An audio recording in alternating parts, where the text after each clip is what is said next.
Welcome friends to the course Business to Business Marketing.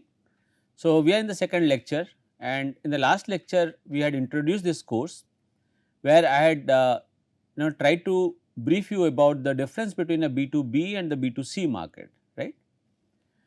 We saw a few products, for example, like security solutions, for typical industrial products, then your, for example, earth moving equipments, all these kind of different products which come into the category of exclusively B2B, and some products also I had explained which maybe may fall into both B2B and B2C.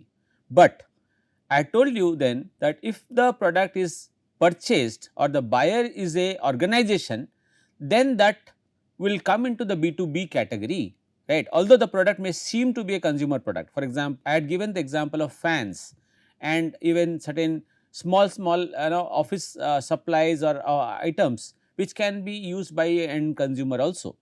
But I had said that if it is purchased by the organization or a firm, then it will be considered to be a B2B product in that case. And then I also had shown you, we had seen some B2B companies, for example, Tata Steel, JSW, Bharat Forge, IBM, TCS. So, all the different companies are, they do not interact or directly deal with a retail consumer like you and me, but they deal with the organizations. Okay. So, that is why they are part of the B2B organization. And the next thing that we talked about is the size of this market. Now, which is bigger market? So, generally people will feel that the B2C market is larger, but actually it is not, just because we are not aware about the major brands of the B2B market, the major companies in this market. We feel that B2C is larger, but actually the B2B market is a much larger market, and because it involves diverse products and services, from let us say legal services, accounts, to earth movers, to steel, conveyor belts, what not, right. So, today in this lecture I will be briefing you about the differences, how the B2B and B2C are different from each other, right. So, before that, let us talk about the classification of the goods in the business market. So, when you talk about the goods in the business market, we start with the entering goods. So, what are entering goods? So, entering goods are goods that enter into the system. So, what are they? Basically, they are raw materials or manufactured materials and parts. Okay. So, the raw materials could be, for example, let us say cotton, could be iron ore, bauxite, could be wood, timber, anything, right. Or you have manufactured metal parts, like for example, batteries, hose pipes, or coolants, all these things, right. Now, once you have this, then you have also certain other goods like facilitating goods. Now, what are these facilitating goods? For example, you have supplies, business supplies, for example, as I had said. So, business supplies could be those products which can be used in your daily office routine work and all. And services, as I had said, about legal services, accountancy, for example, you want to file your income tax, you want to take some help. So, that is a part of again the business service, right. Besides this, you also have the foundation goods. Now, what are foundation goods? So, foundation goods are those which are equipments basically which help in the smooth running of the organizations, right. So, you have installations, accessory equipments, right, all these things. So, all this in total, they cover the entire business market. Okay. So, we have understood one thing from the last lecture is that all these products are those which are may not be directly used by any retail consumer. So, the retail consumer might not be aware of these brands at all, right. But that does not reduce their importance or their size. Okay. As we say raw materials, first we started with the raw materials as the the entering goods. So, these are the basic products that enter into the production process with little or no alterations. So, there is hardly any change. So, example, the ores, right, natural gas, cotton, timber, I have given some examples. So, and the companies which are involved, for example, Indian condition is Oil and Natural Gas Commission, the ONGC, Indian Oil Corporation, and Hindustan Zinc Limited. So, these companies are involved in the raw material production. Okay. So, you can see coal, cotton, timber, these are some examples. Then you have manufactured materials, so which is like component materials and component parts. Now, if you look at what are component materials, it says those raw materials which are subjected to some amount of processing, right, before entering into the manufacturing process. So, some changes will be done according to the need of the organization. So, acids, fuel oil, steel. So, every organization may require a different kind of specification, right, or little a different variety. So, in that case some changes will be done and the material will come into as a part of the entire production process, right. Then you have component parts. Now, that was materials and this is parts now, right. So, parts such as electrical motors, batteries and instruments which can be installed directly into the products without any change, right, or very slight changes, right, come into the component parts. So, you can think of companies like let us say Exide batteries, you can think of Kirloskar pumps, you can think of companies like Greaves cotton, right. So, these are the companies which are involved in this production of these component parts, alright. So, you can see here some examples like component materials, acid, fuel oil, steel, and the companies I have given is Tata Steel, Deepak Nitrite, SRF Limited, right. And in component parts I have given Kirloskar, Greaves Cotton, SKF, right, and SKF bearings basically, and Exide. So, these are some different companies which are involved in the production of these component materials and component parts. Now, coming to the some other products in the B2B space is the capital items. Now, as you can understand, capital items are those items which are generally capital intensive, generally speaking capital intensive, right. So, they are used in the production processes and they wear out with time. Now, generally these products are treated as a depreciation because they depreciate with time. So, they are treated as a depreciation expense by the buying firm.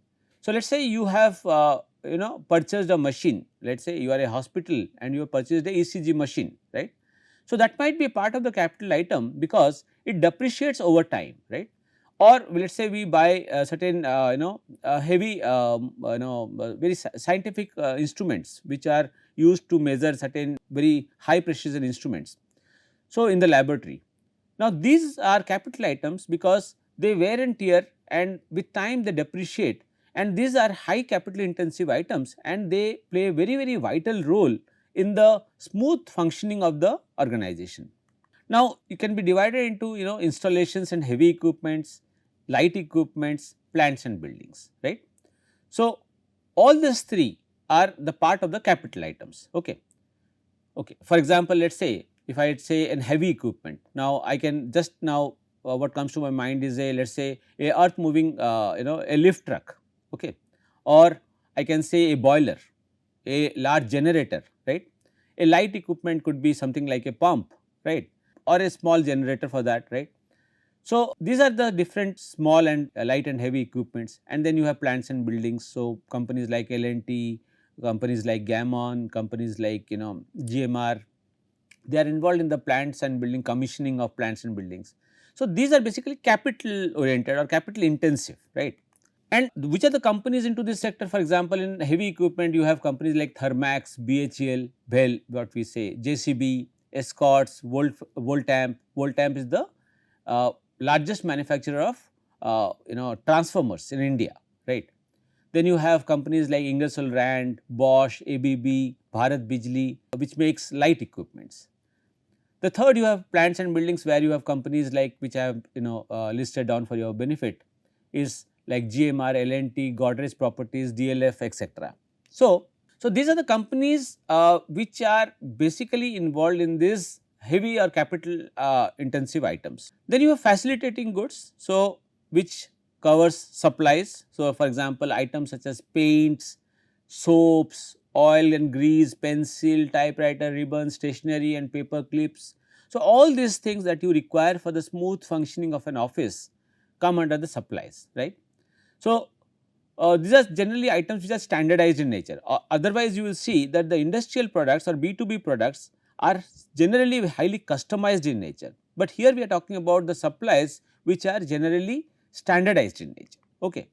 And then you have services. Now for example, companies need a broad range of services like building maintenance, auditing services, legal services, courier services, marketing research services, because they need to understand, because the one interesting behavior of the B2B market is that the B2B marketer does not get an idea directly about the future demand of its products. So, how would it know what is the number of, let us say, CNC machine, lathe machine, or some kind of machine that would be in demand in the next year?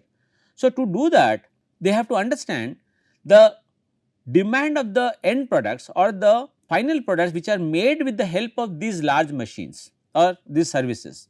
So, once they identify that particular demand, then from that they can extrapolate or derive the demand of the industrial item or the B2B item. Okay. Now, if you look at supplies, there are some companies like Pragati Enterprises, Denovo, 3M, which are very popular in India, right. And when you talk about services, you have examples like IBM, Clean for You, Avon, DTDC, Gati, Nielsen India, right. So, IMRB. So, these are companies which are very popular in the services space, right, and they provide you different kind of services for the whatever the company requires. You see, the simple thing is that no organization can ever be 100% vertically integrated, right. Now, what do I mean by saying vertically integrated? Now, that means that no company can ever do everything from the pin to, let us say, ship. Now, you can't own everything, you can't buy everything. So, we will use many of those materials from outside and we will not produce them inside. Earlier days, this used to be a concept like where companies, they used to try to get as much as vertically integrated as possible. That means they used to produce and have a control over most of the things by themselves. So, for example, there is a very popular example of Ford, where Ford not only used to make cars, but they used to have their own rubber plantation for their rubber requirement. They used to have their own production units for their other auxiliary parts and all. So, this is a highly vertically integrated case, but nowadays no company would ever think of getting into it, because it is highly expensive and it is illogical, even because your company is not good, because there is no point in trying to do everything. It is better rather to specialize. So, that is why companies try to focus on few their core competencies, what we say in B2B term or strategic term, we say core competency. So, you should focus only on those things what you are good at, right. So, core competency is the need of the hour. So, all the B2B organizations depend on the other services for some other firms, right. Now, what I have done is I have tried to bring you a small class work, you can say. Now, I have listed a few companies, you can take any other company, select any company of your choice and make a detailed analysis of their major products and customers. So, I have given you around 7 companies. So, BHEL, L&T, BEL, Bharat Electronics, Pidilite, Crompton Greaves, BEML, Bharat Earth Moving, Earth Movers Limited, then Lakshmi Machine Works. So, these companies are some examples which I have given. So, what you can do is you can take a screenshot and then try to make a note of any one company or all the companies that you want, what they are doing and what they produce, who are their major consumers or customers, and whom do they give service to, right. So, this is a small exercise which you can take. Now, how does the business market consumer look like, the customer look like? Is he like you and me? No, he is different, right. But how is he different? He is different because he does not use directly, he does not make a direct consumption of the products and services. Then how is it used? So, we have seen from our discussion from the last class to till now that these are used by organizations for their smooth functioning, right. So, who are these customers and how do you classify them? Let us see. So, when you talk about business customers, they can be classified into largely 4 types. So, who are they? Commercial enterprises, government customers, institutional customers and cooperatives, right.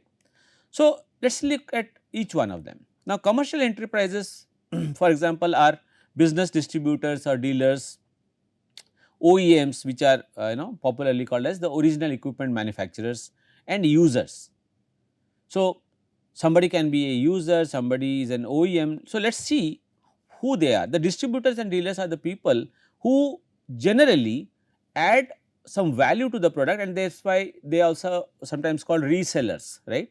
So, they add value to the product and resell it to the end users. So, commercial enterprises are private sector profit seeking organizations consisting of business distributors or dealers, OEMs and the users. So, this is what the commercial enterprises comprise of. Okay.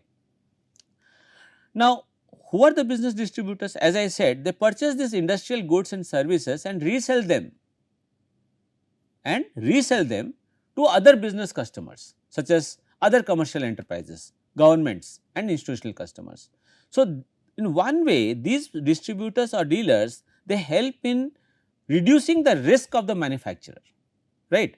They help in the forward movement of the goods, they help in the reduction of the risk and they help in the better sales, right.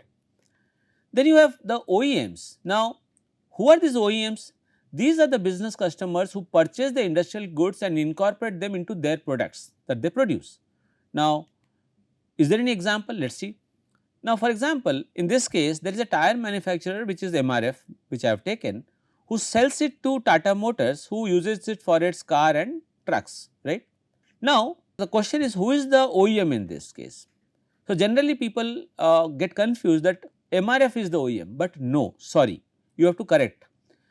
The MRF is only a seller and OEM is Tata Motors.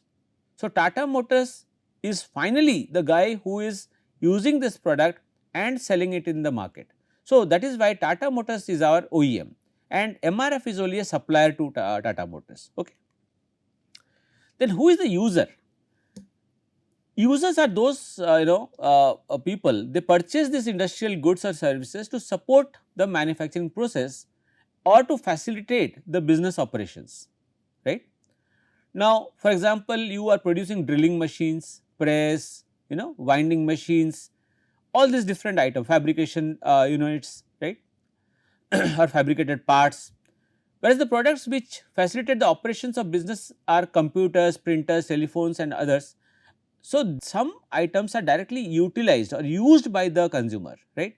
So, whoever is using it, for example, in the shop floor, the mechanic who is using the machine is the user, right, and they play a very vital role in the selling of the industrial items. Okay. This is a case where HMT, if you have Hindustan Machine Tools, right, is a machine tool manufacturer and it is selling its parts to TVS, right.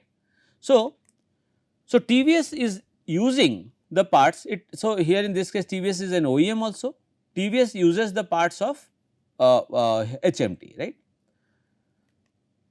Sometimes you will see that some products overlap. Now, Honda, right, is buying, you see, in this is a case where Honda is buying. What is Honda buying? Now, this is a drilling machine and this is a battery. So, Honda becomes the user of the drilling machine and Honda becomes the OEM when it comes to the case of this battery. So, the battery is a part of the Honda car or the vehicle. So, it directly gets into the Honda vehicle. So, now when you look at the complete vehicle, the battery is installed and it is intact, right. But when you look at the drilling machine is not going with the vehicle, right. So, it is used for some drilling purposes by Honda. So, Honda, this drilling machine, whoever is a manufacturer, that is a user, he is a user of this drilling machine, but he is a OEM in case of the battery. I think this is clear, right. Now, sometimes a manufacturer can be a user and an OEM. So, this was the example, right, which I just showed. So, there are many such cases where a company can be an user of a product, but he is not the OEM for that, right, or he is an OEM because he incorporates that product into its final assembly and he is selling it. So, that can be a slightly different case which you need to understand, right. Then you have government customers. Now, who are these government customers? They can be public sector units, government undertakings. So, we can see. So, the largest purchasers of industrial products in India are central and state governments, right. May not be the largest, but the large bulk is being purchased by them. So, who are these people? For example, railways, the Department of Telecommunication, the defense sector. All these are the state transport undertakings, electricity boards. All these are the people who or the organizations which buy in a bulk or in a large volume or large unit, right, and they represent a very huge chunk of the market. Okay. Now, when I talk public sector units, so these are organizations, for example, like Bharat Petroleum, you have ONGC, right, oil and natural gas. So these are some of the public sectors. Then you have government undertakings, right, like for example, Indian Railway, you have electricity boards, the Indian defense sector. So which are a part of this government undertakings. So these organizations make a huge bulk of purchase, right. So that's no wonder that a retail consumer like you and me cannot match with the amount of purchase that a government undertaking does. Then you have institutional customers, which can be classified into public and private institutions. And in public institutions you have those institutions like Banaras Hindu University, then Delhi Public School, or you can say IIT Roorkee. I do not know whether Delhi Public School is government or not, but if it is not a government school, then it will be coming under the private, right. And then you have private institutions like ITC or the Medanta hotel chain, right. So these are private institutions which do buy in bulks, right. Then you have cooperative societies also, which are large buyers of B2B products. So there you have manufacturing units and non-manufacturing units. Okay. Now, when you look at for example, cooperative banks, then you have this housing cooperative society. So these are some non-manufacturing units. And then when you have multi-state cooperative societies, MSC, right, MSCS, and Maharashtra State Sugar Factories, for example, Federation, they might be using certain items for their manufacturing. So this is another classification how cooperative societies also become. For example, one cooperative society I can think of is the Gujarat Milk Federation, right, Amul, right. So they use lot of machines for their milk packing, and cooling and maintaining the hygiene and all these things, right. Then you have different sugar cooperative societies. So all these mills which help in the production of sugar and sugar extractions and all, right. This is something like what I wanted to show you at the end, that 10 B2B companies in the world, right. So this is a this will give you a picture about which are the top companies in the world which are in the B2B space. So some of the names might be very familiar to you. For example, Microsoft, and even the sectors are also given to you, which sector they fall into. Technology, IBM technology again, Wells Fargo is a bank actually, which is a popular bank, then UPS logistics, then General Electrics is a conglomerate which is because it's into several different businesses. Okay. SAP again technology, Accenture technology, Intel technology, very famous name, then Oracle technology, HSBC banks. So these are some the top 10 B2B companies in the world, and they are either regional technology or banks or conglomerates. So whatever it is. So you can see that sometimes one may get confused that this our products, Microsoft is so close to us, every day we talk about Microsoft, but then it is still a B2B company, not a B2C company, right. It is categorized as a B2B company. So because it is a technology oriented company, and one characteristics of the B2B companies is that they are largely technology driven. Okay. From here we will talk about the differences between consumer market and B2B market, but today I will not continue here, I will stop here. But just to give you a brief, it is very important for you to understand how consumer market is different. Although you have in the last two lecture and now you must have got a very clear idea how they are different, but now we will look at from some specific point of view. For example, from a purchase point of view, from a decision making point of view, from a pricing point of view, from a product point of view, from a channel point of view, right, or from an economics point of view, right, how these two are different, right. Until unless you understand the differences very clearly, you would not be able to appreciate, because the point is we are not able to see a B2B product very frequently, right. and if we see also we do not understand whether it is a B2C or a B2B product, right. So, that is why it is very important for all of us to understand this classification, this clear differentiation between B2B and B2C, which I will be continuing in the next lecture, right. So, thank you for today. So, we will take our discussion further about these differences in the next lecture. So, have a nice time. Thank you very much.